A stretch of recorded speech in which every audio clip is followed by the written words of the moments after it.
So let's go ahead, kick things off here. Indianapolis Colts and the Baltimore Ravens. And this is an injury-plagued game right from the get-go. No Anthony Richardson for the Indianapolis Colts. The Ravens are without 7 different guys in this game. So a big-time injury game we're heading into. That being said, didn't really do anything to the line as the official injury reports came out. 8.5.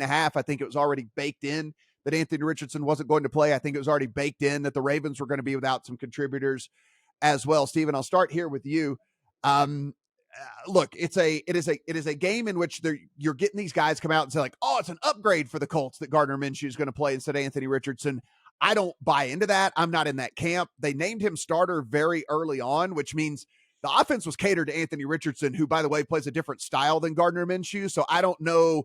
I mean, maybe if this was a 5-week stint for Gardner Minshew, then maybe by week 4 or 5, this would be an upgrade for the Colts. But as a weak spot start here, I don't think it's an upgrade at all.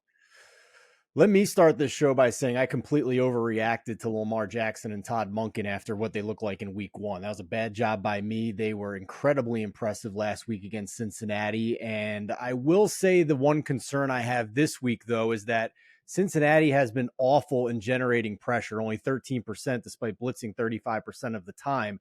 Colts may be a lot tougher this time around. Through 2 weeks, for what it's worth, again, we're still dealing with small sample sizes here, but the Colts have a 26% pressure rate despite blitzing only 12% of the time. That's very impressive. They held Jacksonville's offense to a below average yards per play in week 1. Overall, they are 8th in pass rush win rate, 2nd in run stop win rate.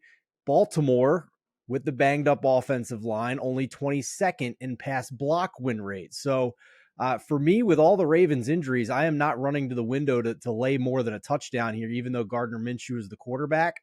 The Colts are also without their starting center, Ryan Kelly.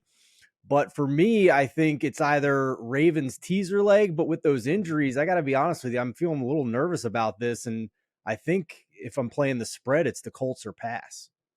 Yeah, I played it in teaser. I'm not incredibly confident in it with this injury report. I thought that it would look a little bit better along the way. I thought that this was going to get better throughout the course of the week, and I thought that maybe it'd get out of teaser range, to be honest with you, and then it never did because the injury report didn't get any better at all. Adam, when you take a look at this one, again, a new quarterback and a pretty beat-up Ravens squad, what do you see? Matt, ultimately what I see here is a game that I don't want any part of because I see some variables here that I got wrong last week, right? I mean, I think we were all a little bit wrong when it came to Baltimore and how they would look last week with the injuries that they had. Now, how much of that was Cincinnati? How much of that was Baltimore?